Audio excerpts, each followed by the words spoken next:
Welcome students. Today we are going to see a very interesting cell organelle, that is Golgi complex.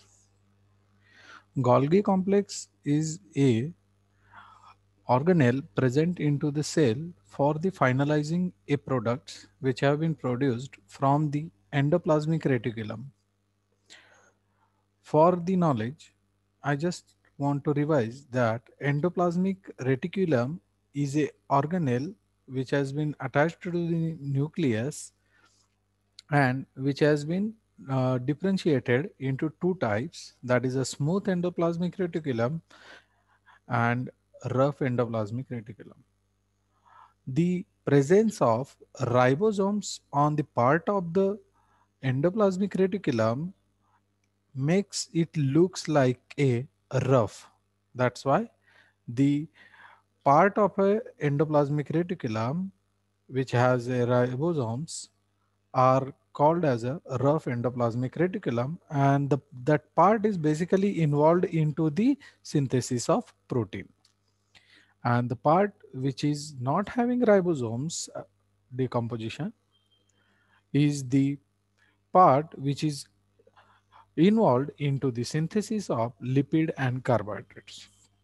So when the protein synthesis and lipid and carbohydrate synthesis gets completed, these molecules get transported to the Golgi complex with the help of tubules and vacuoles. Now, what happens into the Golgi complex, that what today we are going to see into this lecture. So, if you assume that the cell is a mini factory which is producing few products in the form of proteins, glycoproteins, lipoproteins, and whatnot. Now, as we know that in companies there are different departments which are involved into the different processes for the finalization of these products. Just like that, as soon as the protein and lipids gets produced, these are transported to the next department for the finalization and modification to make them active for their respective purposes. So,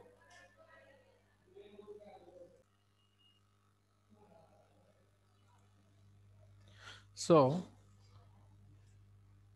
before going into the details of Golgi complex, get a look into their discovery part. So, the Golgi apparatus is noticeable with both light and electron microscope, and they are also called as a Golgi bodies, Golgi apparatus, like that. In 1898, Camillo Golgi has discovered the cell organelle while his investigations of nervous system, and so the organelle which has been discovered by him is named after his name, that is Golgi. Later in 1958, Dalton and Felix has reintroduced the electron microscopic structure of that Golgi bodies for the advanced studies. If we see the location of these Golgi bodies or Golgi apparatus in eukaryotic cells, they are present below the endoplasmic reticulum in the periphery, while in prokaryotic cells these organelles are absent. The Golgi apparatus is specially extensive in the secretory cells, means the cells which are involved into some secretion processes, or the cells which are having their activity especially into the secretion of some molecules. In this type of cells, these Golgi apparatus or Golgi bodies are present abundantly. While some cells like a RBCs of mammals, sperm cells, bryophytes and pteridophytes, and sieve tubes of plants. In these type of cells, these Golgi bodies are absent because these cells are not involved into any secretion process. That's why the Golgi bodies are absent. It's just like a company having various departments, but few departments are not necessary for each type of companies. Like that, these Golgi bodies are present only in the such cells which are involved into the secretion of some molecules. A cell may have one large Golgi complex or several very small ones. It occupies different positions in different kind of cells. So you can see here the structure or the numbers of this Golgi complex are depend on which type of cell is that. On the basis of that, the number of Golgi complex bodies or the size is varies. In secretory or absorptive cells, it usually lies between the nucleus. The invertebrate and plant cells usually have several small Golgi complexes called dectosomes scattered through the cytoplasms. If we see the structure, the Golgi complex varies in size and forms in different cell types but usually has a similar organization for any one kind of cell. Means what? If it doesn't matter what kind of cell it is, on the basis of that, the number and size of the Golgi complex will be present. But in one cell, rather, it is having a n number of Golgi complexes or more than one Golgi complexes. All the Golgi complex or all the Golgi bodies will be of same structure. Means in one cell, if you are having a 10 Golgi complexes, so all the 10 Golgi complexes will be having the same structure. They won't vary in their structures. हमने पहले भी देखा कि अगर Golgi complex जो है वो उसका साइज या उसकी मात्रा वो एक है या एक से ज्यादा है, ये अलग अलग सेल्स के अनुरूप अलग अलग पाया जाता है। पर अगर किसी सेल के अंदर एक से ज्यादा गोल्गी बॉडीज है तो वो सारी की सारी गोल्गी बॉडीज एक ही समान होगी।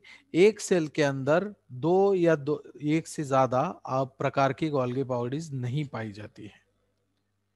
Electron microscope shows it as a central stack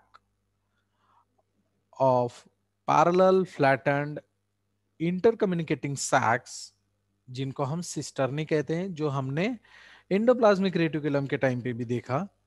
और उसके अंदर फिर पेरिफेरल टिब्यूल्स और वेसिकल्स होते हैं। ऐसे समझ लीजिए कि आपके यहाँ पे जो बैग्स होती है उन बैग्स को एक दूसरे के ऊपर आप रख दीजिए और जो पिक्चर आपके सामने बनेगा उस तरीके का स्ट्रक्चर होता है सिस्टर्नी का। और वो सिस्टर्नीज एक दूसरे से जुड़ी हुई होती है with the help of tubules and vesicles. So ये सिस्टर्नी क्या होती है, ये हम लोगों ने एंडोप्लाज्मिक रेटिकुलम के वक्त भी देखा था। These are vary in number from 3 to 7 in most animal cells and from 10 to 20 in plant cells। ये हम एक गोल्गी बॉडी के बारे में पढ़ रहे हैं। Usually equally spaced in A stack separated from each other by thin layer of intercisternial cytoplasm। Cisternae may be flat but are often curved। ये एक छोटी सी ट्यूब की तरह होती है जो सिस्टर्नीस के अंदर ट्रांसपोर्ट का काम करते हैं। Golgi complex has a distinct polarity। The two poles are called cis phase and trans phase, which acts respectively as the receiving and shipping department। Convex side of stack forming cis face. मतलब ये Golgi complex जो है ये हमेशा आपको इसके दो छोर होते हैं, दो एंड होते हैं, और वो जो एंड्स होते हैं वो हर सेल के अंदर आपको एक जैसे ही पाए जाएंगे। एक एंड होता है जिसमें से इनपुट लिया जाता है, इनटेक लिया जाता है, या जो भी कोई प्रोडक्ट प्रोड्यूस हुआ है एंडोप्लाज्मिक रेटिकुलम में उसको वो इनटेक करता है, और दूसरे एंड से मॉडिफाइड मॉलिक्यूल को रिलीज करता है। तो जिस एंड से वो एंडोप्लाज्मिक रेटिकुलम के द्वारा प्रोड्यूस किए गए प्रोटीन्स को इंटेक्ट करता है उसको कहते हैं सीस फेस। मतलब गोल्गी बॉडी का जो भाग एंडोप्लाज्मिक रेटिकुलम की तरफ फेसिंग होता है उसको कहते हैं सीस फेज, और जो भाग हमारे साइटो प्लाज्मा मेम्ब्रेन की तरफ फेसिंग होता है उसको कहते हैं ट्रांसफेज और maturing phase. So, secretory materials reach the Golgi complex from a smooth endoplasmic reticulum by way of transport vesicles, which buds off from smooth endoplasmic reticulum and fuses with Golgi cisternae on the cis phase.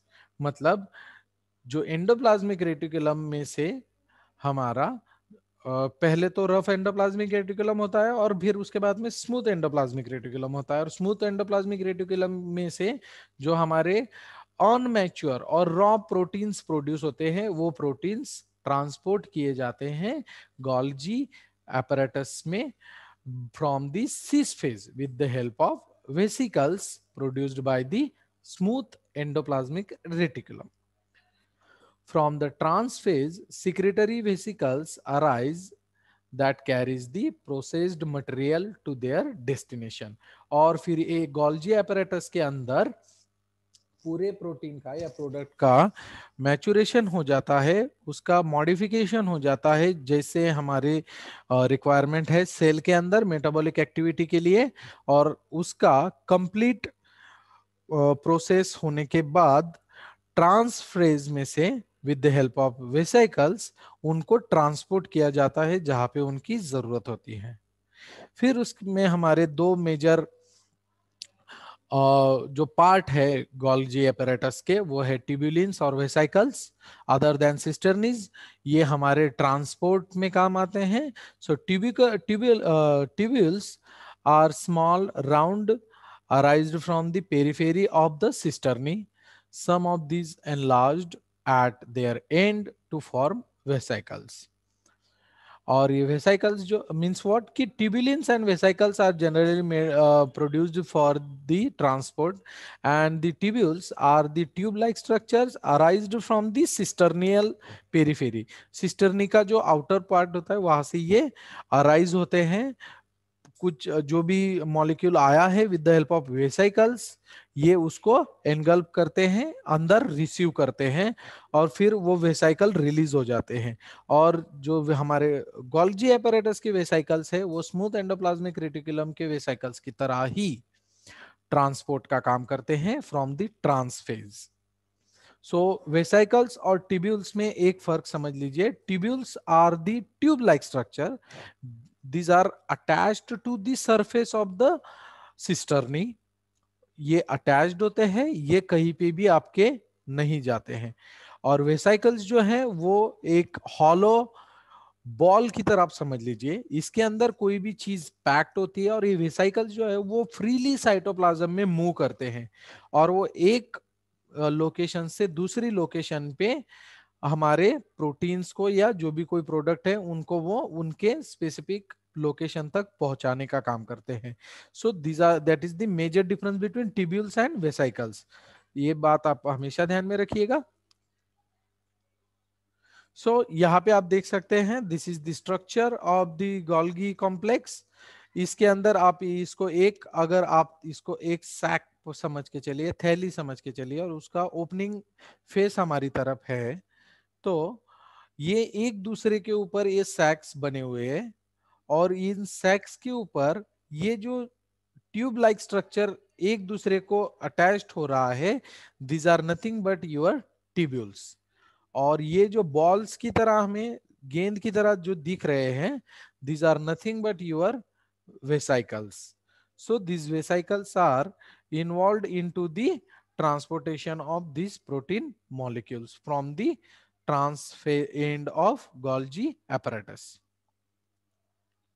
So this is the cis phase, which is facing toward the smooth endoplasmic reticulum, and this is the trans phase, which is facing toward the plasma membrane.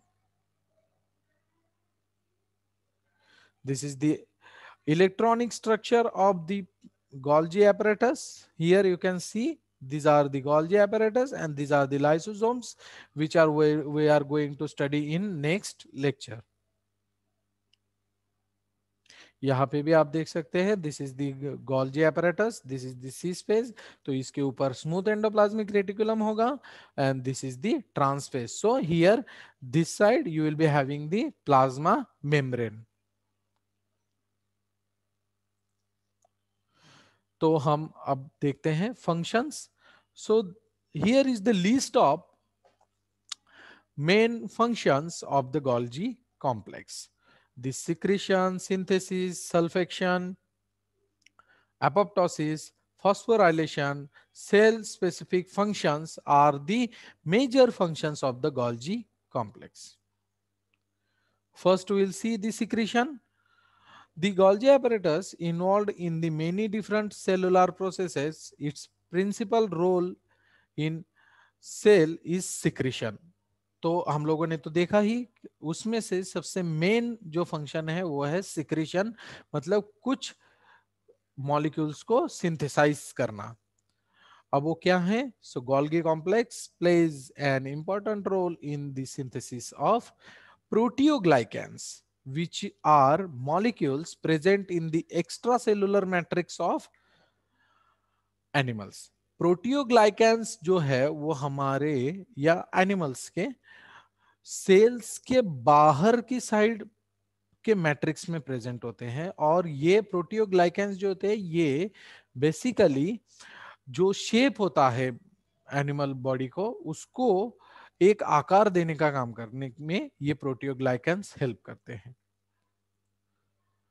If you see here the pathway of the secretion, यहाँ पे picture में number दिया गया है और यहाँ पे उन नंबर्स के अनुरूप उनका स्टेप्स बताया गया है. So here if you see the endoplasmic reticulum which is in orange colour, this one, ये एंडोप्लाज्मिक रेटिकुलम है. And the Golgi complex is shown here in a pink color.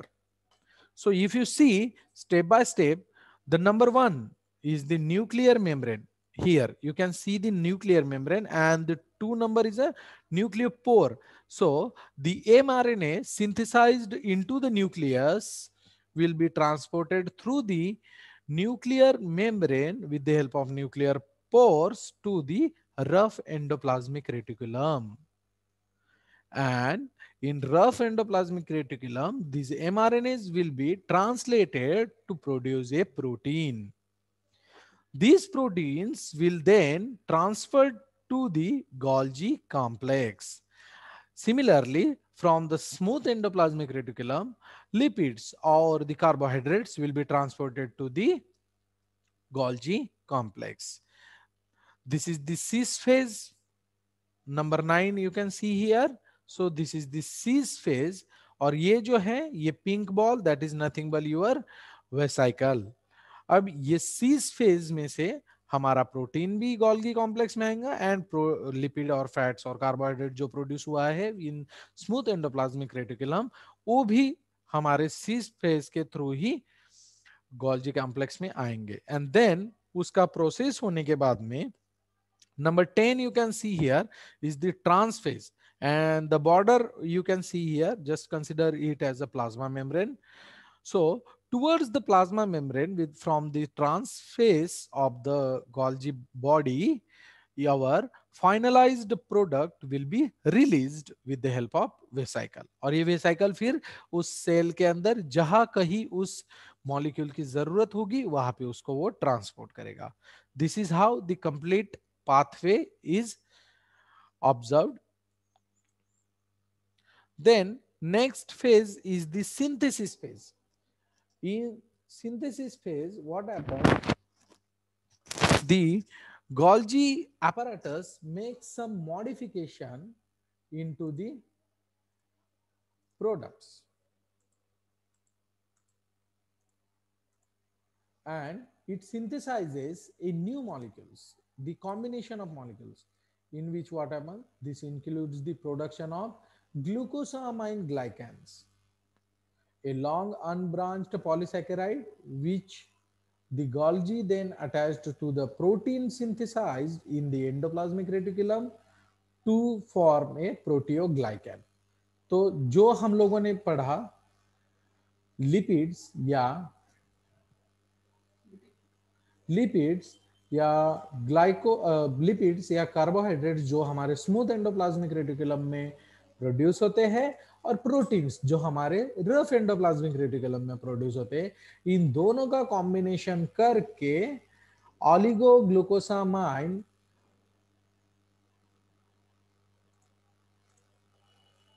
ऑलिगोग्लूकोसामाइन नाम का प्रोडक्ट प्रोड्यूस किया जाता है जो प्रोटियोग्लाइकैन प्रोड्यूस करने में अपना योगदान देता है. सो these proteoglycans are the polymers which have been produced with the help of glycosamine glycans. Enzymes in the enzymes in the Golgi polymerizes several of these uh, glycosamine glycans via xylose links onto the core protein. So this is how they synthesizes the glycosamine glycan molecules. Then the sulfation. This is the another process which is involved, which has been processed into the Golgi apparatus. The certain molecules passing through its lumen via sulfotransferase that gains their sulfur molecules from a donor called PAPs. So in this process, basically, if we see in general, the protein molecules which are been passing through the lumen of the Golgi, मतलब जो हमारे सिस्टरनीज है, सिस्टरनीज के through, सिस्टरनीज के hollow portion को कहेंगे lumen. तो इन ल्यूमेन्स के थ्रू जब हमारे प्रोटीन मॉलिक्यूल्स ट्रांसफर होते हैं, वो ट्रांसफर होते वक्त उनके ऊपर सल्फर मॉलिक्यूल्स को अटैच्ड किया जाता है, जिनकी वजह से उन प्रोटीन मॉलिक्यूल्स का चार्ज जो है वो उनको मिलता है, whatever it may be. So जिस तरीके का प्रोटीन होगा या उसके अंदर जिस तरीके के अमाइनो एसिड्स होंगे, उन अमाइनो एसिड्स के ऊपर सल्फेक्शन की प्रोसेस होती है, और इस सल्फेशन प्रोसेस के वजह से ही नए सल्फर मॉलिक्यूल्स उन प्रोटीन्स के ऊपर अटैच्ड होते हैं या उनको मिलते हैं, और उसके बेसिस पर फिर उन प्रोटीन्स को उनका नेटिव चार्ज मिलता है जो उनका एक्चुअल चार्ज होता है. देन दी एपोप्टोसिस. एपोप्टोसिस मतलब ये एक प्रोसेस होती है जिसके अंदर, इसको कहते हैं programme cell death. Programme cell death मतलब क्या कि हमारी बॉडी के अंदर कुछ सेल्स ऐसी होती है कि जो इनएक्टिव हो चुकी होती है, डैमेज्ड हो चुकी होती है, जिनका उपयोग अब उस बॉडी को नहीं होगा. तो उसको, उन सेल्स को जो डैमेज हो चुकी है या इनएक्टिव हो चुकी है, ऐसी सेल्स को हमारी बॉडी के अंदर एक प्रोसेस होती है जिसको कहते हैं एपोप्टोसिस, और इस प्रोसेस के थ्रू उन सेल्स को डिग्रेड किया जाता है, उनको इलिमिनेट किया जाता है, उनको खत्म किया जाता है, उनका प्रॉपर डिस्पोजल किया जाता है, और उनको फिर एक स्पेसिफिक प्रोसेस के थ्रू बॉडी के बाहर रिलीज कर दिया जाता है. सो उस एपोप्टोसिस के प्रोसेस में भी गोल्जी apparatus जो है वो इन्वॉल्व होता है. The newly characterized protein GAP, which is Golgi anti-apoptotic protein, almost exclusively resides in the Golgi and protects cell from apoptosis by an as yet undefined mechanism. Means अभी इसका mechanism और study हो रहा है, लेकिन जो गोल्गी एंटी एपोप्टोटिक प्रोटीन है, ये जब तक उस गोल्जी बॉडी में प्रेजेंट है तब तक उस सेल का एपोप्टोसिस नहीं होगा। और एक बार की आपकी गोल्जी बॉडी इनएक्टिव हो जाए, इनफंक्शनल हो जाए, डिसफंक्शनल हो जाए, उस वक्त ये जीएपी प्रोटीन जो है ये भी इनएक्टिव हो जाएगा, and with that will be the signal for the apoptosis mechanism that अब ये सेल इनएक्टिवेट हो चुकी है, इसको डिग्रेड कर सकते हैं। Then the next function is a phosphorylation. Phosphorylation of molecules requires energy in the form of ATP. That ATP is important into the lumen of Golgi, utilized by resident kinase and such a casein kinase 1 and casein kinase 2. One molecule that phosphorylated in the Golgi is apolipoprotein, which forms a molecule known as a VLDD, that is a constituent of blood serum. VLDD is nothing but the very low density lipids, जो हमारी body के अंदर lipids या हमारे blood के अंदर जो lipids हमारे प्रेजेंट होते हैं वो भी यही गोल्गी कॉम्प्लेक्स में ही सिंथेसाइज होते हैं। उसके बाद में vesicular transport, vesicles leaving endoplasmic rough endoplasmic reticulum transported to the cis phase of the Golgi apparatus, fuse with the membrane and empty the contents into the lumen. मतलब जो मैंने बताया आपको एक गेंद की तरह होता है, उस गेंद के अंदर हमारा जो प्रोडक्ट है वो पैक होता है और फिर वो जाके सिस फेस को जाके अटैच्ड होता है और अटैच होने के बाद में ल्यूमेन के अंदर, ल्यूमेन मतलब क्या, एक प्रकार का आप ऐसे समझ लीजिए कि आपके पास थैली है और वो थैली के अंदर का जो खाली हिस्सा है, अंदर का कह रहा हूं, उस हिस्से को कहा जाएगा ल्यूमेन। तो ये गोल्जी एपरेटस के जो ल्यूमेन्स है सिस्टर्नी के, उनके अंदर ये वेसिकल्स जो है वो प्रोटीन्स को या जो भी कोई प्रोडक्ट है एंडोप्लाज्मिक रेटिकुलम में से प्रोड्यूस हुआ उसको वो वहां पे रिलीज करता है। Molecules inside the lumen are modified and sorted for transport to the next destination. और यदि ये ट्रांसफेज में से प्रोड्यूस हो रहे हैं वेसाइकल्स तो वो वहां पे उसको पैकेज करेंगे और पैकेज करने के बाद में अगला डेस्टिनेशन जहां कहीं होगा वहां पे उसको जाके वो छोड़ देगा।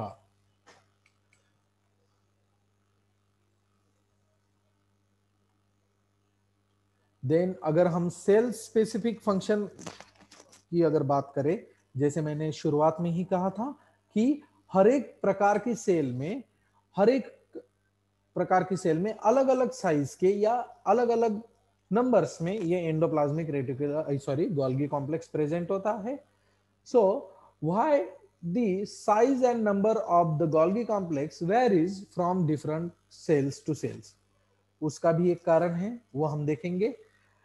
Formation of cell wall and cell plates in the plant tissues, जो प्लांट सेल्स में पाए जाते हैं उनका मेन बेसिक फंक्शन क्या होता है कि cell wall and cell plates को बनाने के लिए। अगर ये स्पर्म सेल में अगर हम देखने जाए, हालांकि ये स्पर्म सेल में प्रेजेंट नहीं होती है, लेकिन स्पर्म सेल जब स्पर्म्स को प्रोड्यूस करती है, सो इन दैट इसका जो बेसिक फंक्शन है टू डेवलप ए एक्रोजोम।